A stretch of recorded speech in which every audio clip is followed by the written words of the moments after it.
नमस्कार, मैं हूं आपके साथ आयुषी गुप्ता। इंदौर के नवविवाहित जोड़े राजा रघुवंशी और सोनम रघुवंशी के मेघालय में हनीमून के दौरान लापता होने की घटना ने पूरे देश को झकझोर करके रख दिया है। ये जोड़ा 20 मई 2025 को मेघालय के लिए रवाना हुआ था और 23 मई को शिलांग के सोहरा चेरापूंजी इलाके में आखिरी बार देखा गया। इस मामले में तब और भयावह मोड़ ले लिया जब 10 दिन बाद 3 जून 2025 को पुलिस को शिलांग के पास वेई सोंगडिस फॉल्स के निकट एक गहरी खाई से राजा रघुवंशी का शव मिला। उनकी पत्नी सोनम अभी भी लापता है और पुलिस एनडीआरएफ की टीमें उनकी तलाशी में जुटी हैं। राजा और सोनम जो 11 मई 2025 को इंदौर में शादी के बंधन में बंधे थे, हनीमून के लिए मेघालय गए थे। 22 मई को वे नोंगरेट गांव के शिपारा होम स्टे में रुके थे। अगली सुबह 23 मई को उन्होंने होम स्टे से चेकआउट किया और फिर से उनका कोई अता पता नहीं चला। उनकी किराए की स्कूटी वो सुहारीम में लावारिस हालात में मिली है, जिसके बाद उनके परिवार ने अपहरण की आशंका जताई है। उनके भाई विपिन और सचिन ने मेघालय पहुंचकर पुलिस में शिकायत दर्ज की है, जिसके बाद सर्च ऑपरेशन शुरू हुआ। 3 जून 2025 को ड्रोन की मदद से पुलिस ने वेई सोडोंग पार्किंग लॉट के नीचे एक गहरी खाई से राजा का शव बरामद किया है।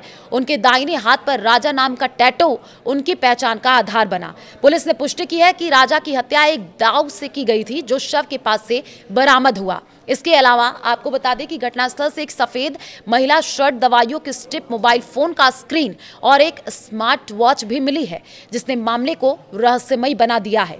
पूर्वी खासी हिल्स के पुलिस अधीक्षक विवेक सीएम ने इसे स्पष्ट रूप से हत्या का मामला बताया है। सोनम की अपनी सास से आखिरी बातचीत का एक ऑडियो सामने आया है, जो 23 मई को हुआ था। इस ऑडियो में सोनम ने बताया कि वे जंगल में ट्रैकिंग कर रहे हैं और एक झरने की ओर जा रहे हैं। उन्होंने कहा, हम जंगल में हैं, यहाँ कुछ नहीं मिलता, चढ़ाई बहुत मुश्किल है। मैंने राजा को मना किया था, लेकिन वो नहीं माना, मैं थक गई हूँ। सोनम ने यह भी कहा कि वो 11 का व्रत रख रही हैं और उसे नहीं तोड़ेंगी। बातचीत अचानक खत्म हो गई, जिसके बाद उनका फोन स्विच ऑफ हो गया। सोनम की तलाश के लिए मेघालय पुलिस, स्थानीय ग्रामीण और एनडीआरएफ की टीमें लगातार प्रयास कर रही हैं। हालांकि बारिश और खराब दृश्यता ने 30 मई को सर्च ऑपरेशन को बाधित किया था। मौसम ठीक होने के बाद अभियान फिर से शुरू हुआ।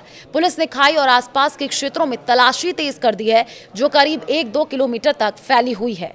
मेघालय सरकार ने पैरामिलिट्री फोर्स की मदद लेने की भी योजना बनाई है।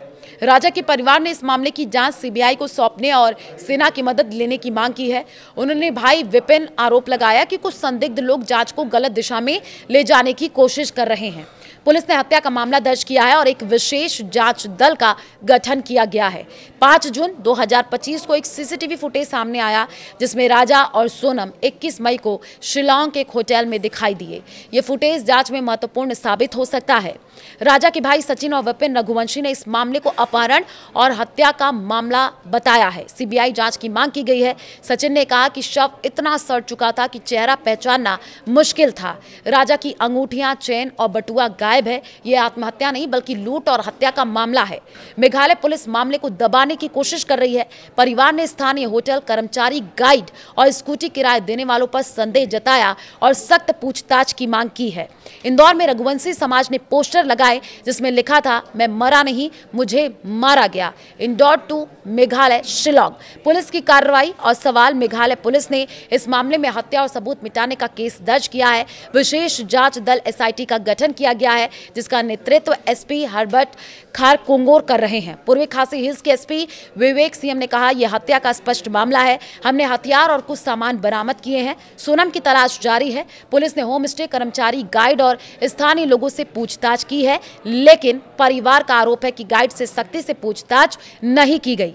इस घटना ने इंदौर और मेघालय में व्यापक आक्रोश पैदा कर दिया है। रघुवंशी समाज ने इंदौर में प्रदर्शन कर सीबीआई जांच और सेना की मदद की मांग की है। मध्य प्रदेश के मुख्यमंत्री मोहन यादव ने मेघालय के मुख्यमंत्री से बातचीत की है, त्वरित कार्रवाई का आश्वासन दिया है।